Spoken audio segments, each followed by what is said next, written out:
I'm just going to bring you through a series of slides. I'd like to sort of reiterate at the beginning things that Carl had said about the landscape and how this landscape is so very special for us here and how it has led to the tourism that we're trying to promote within it. So we're looking at the area of Moher, of the Burren area where the Geopark is. And we know that this is a very special landscape, primarily for its geology. We have the karst landscape that's all famous for our landscape, and as well as that, our seascape, of course. We've got fantastic coastal views, and that's what brings a lot of the visitors to the area. We've got wonderful flora and fauna, got a mix of Arctic alpine, Mediterranean, and native species, which have international recognition. So we immediately have a lot of visitors coming from around the world to see these features. And of course, we have fantastic cultural heritage, built heritage that goes back for over 8,000 years into the Mesolithic period of archaeology. So these are things that have brought this area to the attention of tourism. These are the things that we have on our landscape. And this is what a lot of our tourism depends upon. So because of that special international and national recognition, we have a lot of policies and legislation that we must work within. And later on, Professor Gabriel Cooney will be talking about these policies. But these are things when we look at our landscape and how we manage it, we have to be very much aware of these policies and what we can and cannot do because of them. So our habitats are protected under Natura 2000. We've got special areas of conservation. We've got special protection areas. And also under our own legislation, we've got nature reserves and we've got the Burren National Park. So this is for our protection. Under our built heritage, we have the National Monument Service, we have the OPW, looking after the recorded monuments within the area. So many of our monuments have been recorded, but many others haven't been. We're always discovering new ones, and that's the beauty of this landscape. You can trip over things out there, certain monuments that haven't been recorded. So we have to be aware very much that there is recorded, but there's also a lot more to be discovered all the time on the landscape. So, as you say, we have visitors coming here all the time, and this is what our local economy is very dependent upon in the area. They come, as we've heard already, through different modes of transport. So yes, we do have the coaches, and we have them coming along through our main routes. We also have an awful lot of people coming by car.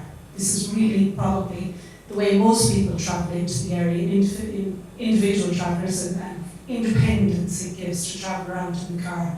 And of course we have the cyclists, which are increasing all the time, which we hope to increase even further. And we have people moving through the landscape all the time. They're moving there through that landscape to see these special things. So walking routes are really important to us, and they've been on the increase over the last recent years. So then we have the local people who are trying to manage all of this. The tourism, we've heard already today all about Ben, the Burren Tourism Network, and the great work that's been done through the code of practice there. So it's very important that the local people are there to guide the visitor through the landscape, to be aware of what they have, what it means, and how they interpret it to the visitor. So that's what we're working on, and these are the reasons really why we're looking at the protection of the sites and monuments on it. So our challenge is really to balance all of that. We must make sure that we're able to live here. Somebody said to me the other day as well, one of the questions they're asked is, how do you live here? What do you do? How do you manage? So that's really important. It's the economy that's there. And from the economy comes our social life. We all love living here. Burren is a great place to live in. And people want to live here all the time. So we want to live here because it's a special landscape, because of what's out there and what we love. But we have to have an economy, we have to have a social life within that. So it's balancing, making the balance stream of all of that. As Carl, I think, said earlier on, tourism needs conservation. And that's what we're trying to do. So I suppose I'm here today to tell you what we've managed to do so far in the sites and monuments section of the GeoparkLIFE project, what we've been at and what we have learned from it. So I'm just going to take you through the basis of what we've been what we've been working on. So going back to the map, what we did, because we have such a large area in Burren, we picked 7 demonstration sites to work on, to look at how tourism is working in these areas and what effect it's having on the conservation of our sites and habitats. So we divided the Burren into 3 areas of work, 3 zones. So we have zone 1, which is really where most of the coach tours go through. It's the Wild Atlantic Way route, it's the R477, down through Blackhead, down to Fenor, Doolin, and into the Cliffs of Moher. So this is our first zone. It attracts, as I said, the coach tours. It attracts a lot of people who do activities like from fishing, rock climbing, surfing, all sorts of activities happen down along this zone. So it's quite active. It's heavily visited area of the Burren. And within that we have our demonstration site, which you can see in the orange coloured circle around Blackhead and Fenor. So we have an area of very special landscape here. The geology is important, the archaeology is important. The seascape is very important here. And then we have Fenor, which is very special, Annex 1 habitat area for its sand dunes. Big visitor numbers go there. We're sort of recording about 65,000 visitors a year into Fenor. So we're very careful about our dune system that is down there at Fenor. So these are the issues within that area. Zone 2 then is up the centre of the Burren. This is a very highly publicised area. It's the main route to the centre of the Burren. It's the R480. And people are brought down here by coach, and a lot of car travellers use this route to the centre of Burren, because you have several sites along this that are promoted and well known, including Powell, which is getting about 200,000 visitors a year at this stage. So our demonstration sites along this area are Abbey Cave. We've got an earthen ring fort, which is quite unusual on Burren, called Ram. And then we have Carramore beside it, which is a stone cache. So they're important archaeological sites that are getting more and more visitors at the moment because they're on this very popular tourism route. We've got Powell, which is one of the most iconic portal dominants in Ireland. So most of our visitors like to go and see that. And then we have Carron Church, which is a medieval church down towards the south of the Burren, and the issues that come with parking and access to that site. Our third site then is the East Burren, very different from the others. Very much a specialist visitor would go to this area. Very narrow roads, you don't get coaches along these roads. We don't encourage coaches along these roads really. It's a different area, it's a very fantastic scenery and landscape. We've got Moher here, the iconic mountain. Again, as I said, very specialist tourists will go along here, a lot of cyclists and cars. And we've got Sleeve Nature Reserve here with very important archaeological early medieval oratory within the reserve. And we've got the Burren National Park. So as you can see, there's different areas, and that's how we've tried to divide them up. And we've our demonstration sites then within each of those zones, bringing different issues of management. So what we did initially with the 7 demonstration sites, after they were selected, we then needed to collect baseline data on each of the sites, because it would exist, certain amounts of data would exist on the sites and reports, but it was very piecemeal. And to really assess the site and to look at management of the site, you definitely need baseline data. You need to go back to the start and record what you have at the start of your program, so any work you do can be monitored and you can keep see how it's progressing, whether you're doing the right thing or doing the wrong thing, basically at the sites. So we were out collecting baseline data, and we did this along with Fáilte Ireland, who helped us a lot in this. We did a big visitor survey at the end of last summer, 2014. And we also did a very interesting visitor observation study. This was really looking at the sites and looking how visitors interact with the site, how they move around the site, where they're moving, where they're making the most impact, and how they're acting at the site. Are they looking at the interpretation, for example? Are they moving the limestone pavement? Are they in areas they shouldn't be? Or just general sort of movements around. And this told us an awful lot about the impacts at the sites. We're also counting visitor numbers at each of the sites.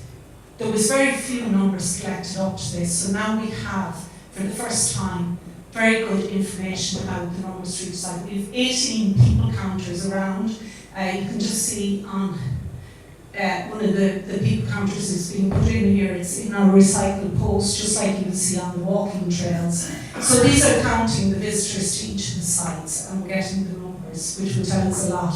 Sometimes you think there's huge numbers to a site, but there may not be. Everything is anecdotal. So it's showing us how they're moving. And on some sites we have several counters, so we know how far they're moving along the trail, for instance, whether they just go so far. If we have archaeology at the sites, we're looking at the condition of the archaeology. So we've had a lot of help here from the National Monument Service doing condition reports on our archaeology, which previously wouldn't have been done on a lot of these lesser known sites. The same with the architectural condition reports. We work with the County Council, with the Conservation Officer in the Council, and we've been looking at the architecture. We've been working with Burren, Rural Recreation Officer, and Emma Glanville from the National Parks and Wildlife Service, looking at walking trails and what impacts have visitors on walking trails. Do we have erosion problems like they do in other parts of the country or not? How durable are our walking trails? So Emma has been working on that and has come up with a methodology for that, which we hope to develop further. We've also been looking at access to the sites. How do you get to a site? How do you get into the site? What happens to you when you're in there? Is there enough signage at sites? It goes back to the visitor survey as well, looking at the signage. Or are some of the sites, how far do we want to promote some of the sites? What sort of visitors do we want to attract to sites? We've also been looking at interpretation. Are we telling the right story? Are we duplicating the story? What's the crossover? Sometimes there can be way too much signage. So we're looking at interpretation of sites. How can we pull it together, coordinate it a lot more between the different groups that would be involved in signage? Okay, so after we assessed each of the sites, then we could identify the issues. Once we knew the site fairly well and what was going on there, we could then see what the issues were that were there. What's the impact if there's monuments or if there's national habitats? What is the visitor? The visitor comes, there is an impact, there's always an impact left, and what impact does that happen? So again, we go down through the different assessments that we're doing and see where the issues were. And one of the issues there, just that comes up when we come up later as well, is the issue of universal access. You know, we talk about access, but access can mean a lot of things. It means physical and intellectual access. And we have people of all abilities that deserve to have access to our landscape. So how are we dealing with that? Again, the interpretation I've already mentioned, you know, is it duplication or is there too much of it? And one of the issues that would come up very strongly in some cases was separate management policies. You can have I've mentioned several different agencies there as I'm talking. Sometimes the agencies work in parallel with each other. They don't always sort of interact or talk across to each other. So sometimes there can be separate management policies at a site. And this is something that we've been looking at very closely, and I'll talk about again in a few minutes. So what we're doing through all of this is we're taking a partnership approach to this project very much. And we've been involving all sorts of different partners, and Cara mentioned several of them already, and Tina has been talking about them as well. So within each group, we have a working group that's working in the Monuments and Habitat section now, and it would involve all the agencies and others. So we meet on a regular basis. We would have done the assessments, we're looking at the issues, we examine the issues, and we're trying to find solutions, find out what's the cause of the problem, and then come up with a solution between us. And that's more difficult than it sounds, I'm sure you realise. It takes time. So we've been working with the agencies, as I said, OPW, National Monuments, County Council, all the different agencies. We will go to a site, we will look at each of the sites separately, we will assess all the issues. And it's important, very important to hear everybody's point of view, because they all have different points of view, and a site can be looked at in several different ways. So it's a case of looking at the site, looking at the issues that are there. For instance, in this case, we're up at Steve Karen, and there's a rag tree by the Holy Well. And this is a site of cultural devotion where rags are hung on the tree. But a lot of these, this has increased an awful lot over the last few years. So the question is being asked, is it genuine devotion, or is there a new trend of hanging rags from trees with the increase in spiritual tourism, which we have on the Burren? And how should we deal with this when we're also talking about leave no trace policies? So there are issues that need to be looked at from all sorts of different ways and different points of view, and see how they can be we can work forward with them. We work with the landowners, people who own, as Carl said earlier, only 3% of the Burren is in public ownership, the rest is in private ownership. So it's really important. Visitors impact on the landscape. They walk across the landscape. They have impact on monuments and habitats on the Burren. So we're working with landowners. For instance, on Blackhead, we have archaeological monuments. We have a Caher and a cairn that are being impacted upon by a lot of visitors there. It's very, very isolated area. I think there's no visitors, but they walk. The walkers really do walk long distances. So the question's been asked about the monuments and how we will deal with that. And it's the landowners who are heavily involved in that. They would like to see the monuments protected and conserved. So we're doing work with landowners. We've mentioned already, Tina has mentioned the work with the tourism businesses, the metals that have been going on, all the work with conservation. So that's been, have been doing a lot of work there in conjunction with others. And from our point of view, we're now going to have a heritage interpretation course coming up in 2016, where the BEN group, conservation activity providers, will be trained up in heritage interpretation. What's happening in terms of these demonstration sites that we've been talking about? And it's creating awareness around the whole issue of conservation and awareness of what's out there on the landscape that's very important. And also then the awareness of the conservation that might need to be done and how they will do it. And the group will work around projects on the demonstration sites. So again, it's linkages between all the actions that are happening under the GeoparkLIFE project. We also work with visitors in the area. Tina mentioned the code of practice that the businesses have, but for the last 15 years on the Burren, there's also been the Burren Code, which is about the landscape. This was developed back in 2000 under a different project. And it's about the issues that were there on the Burren at the time. And we've also been working in recent years very much so with the Leave No Trace, which you heard the BEN group have been working with. So this is a code, and it's a global code that we've been using here in the Burren alongside the Burren code. But now we're working with Leave No Trace at the moment to amalgamate the two codes to see what are the issues. And for the first time, Leave No Trace will be working with a local group to develop Burren-specific ethics for the area. So, you know, we're really looking at the issues that are here on the Burren and designing guidelines around them. We're also working with people of all abilities, as I told you, and down here in the lower picture, we have Tony Kirby with a group of learners from the Burren Brothers and Charity Group in Clare, who we've been working with through 2014 and 2015. And over the 2 summers, the group of learners have moved around the Burren. They've been to our demonstration sites and they've assessed them in terms of how they would access the site and what they see there at the site, both physically and intellectually. And they are at the moment developing a learning handbook for the learners group that will teach how to use heritage within the Burren and how they will go about it. So they're working on that, and also in the meantime, the National Disability Authority of Ireland and the Centre of Excellence in Universal Design have come on board. And we're going to be working with the NDA to develop a set of Burren-specific guidelines on universal design for Burren. So we're going to start with a workshop in January, of which all our partners will be involved, and the engineers and the local authority, all managers and owners of sites. And we work around developing how do we go about having good universal design in the Burren. It's not the easiest landscape to move across for somebody who's not totally able-bodied, but there are other ways of access. There's ways of access through social media, through videos, through everything. We're going to look at that and see how far we go. So it's a case of the least restrictive access is what we're looking for here, and how we can develop let everybody know. So at the moment, Laura's going to set me off here now. We're going to watch a little video of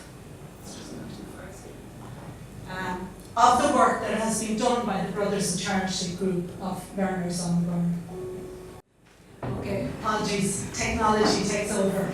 But that video is available on our website for whoever wants to watch it. So, you know, it's a very good video and it would be good to see it. And as I said, these learners have been very involved in the Burren and we hope to involve them further in it. So that's really, you know, doing all these videos, working with all these people. we create this awareness, and it's important because with all the courses and the workshops and everything, when you create an awareness, then you kind of give a sense of local ownership, and from that hopefully comes conservation and a caring that will care for our different sites and monuments around it. So that's the approach that we're taking. We also run seminars and lots of work that Laura does through the educational side and through communication to get the message out.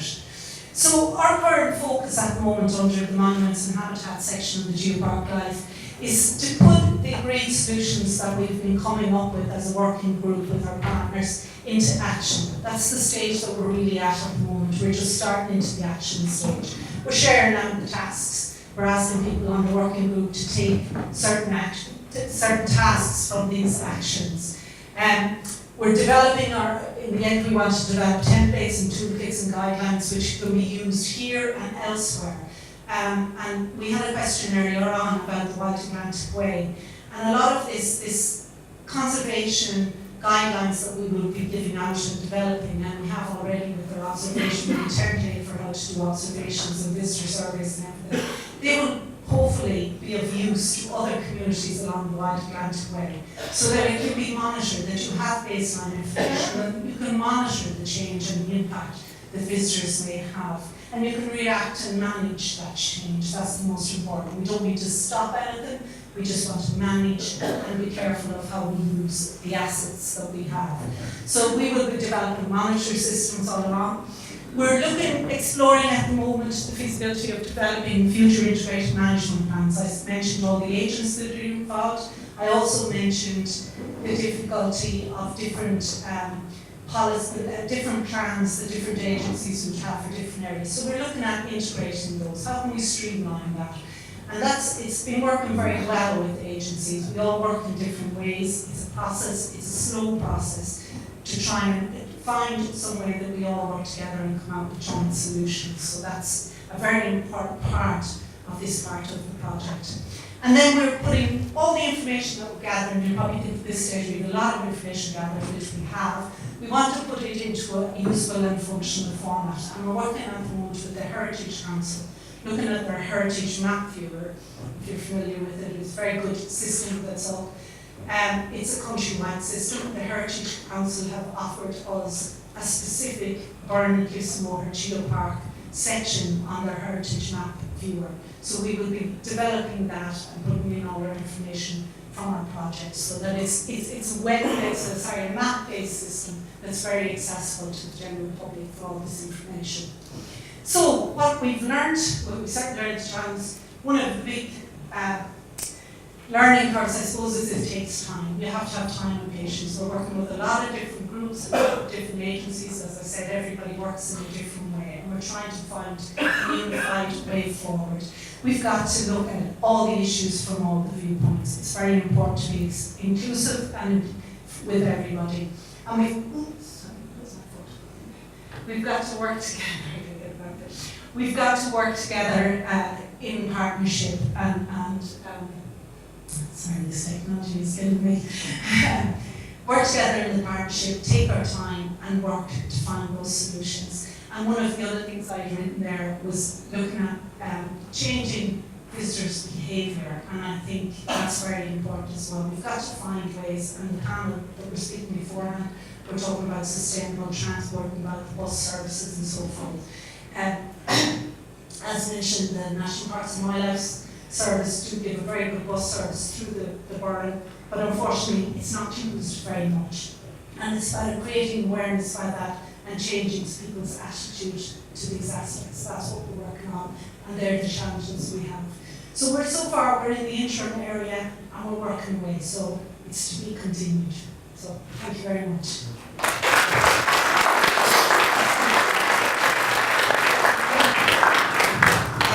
So if you have any questions, I'd be glad to try and answer them. Sorry about my voice. So my question is, follows on from the point you were making about the large number of visitors or coaches coming from mostly from Dublin, but also from other cities. And while you focus maybe on managing adverse visitors' behaviour, is there any way we can manage the adverse behaviour of some tour operators? Well, we have actually, over the last one, sorry, I didn't mention it, the Cliffs of Moher ran a clinic recently with the coach drivers to see how they were getting information, how they were working under the good practice. And we were invited by the Cliffs of Moher staff to run clinics alongside them. So we did, and we spoke to the coach drivers to see their awareness of the Geopark, of codes and so forth, and how they would like information. So what we're trying to do at the moment, Richard, is look at the coach drivers, see what their awareness is, and trying to develop messages to get out there to them. So we're hoping in the future to work with them, to run a few workshops with coach drivers and see how that is happening, all around leaving up trays and so forth. Now it's difficult, and the reason it's very difficult is because the drivers change all the time and they're not always on the same routes, as you know. So as we said, it's an ongoing story. We are trying to do something about it, and that's the best we can do at the moment. So I hope that's okay.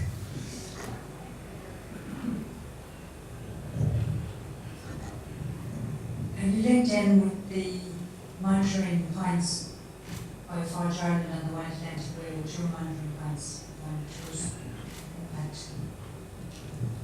Not at the moment, Conjela, no, but we are working with Forge Ireland all the time. So we're really looking at our monitoring at the moment of how we're going to go about it. We're exploring it within the working group. So Forge Ireland is part of our steering group. We would hope that that will come up and we could link in. You probably know more about that.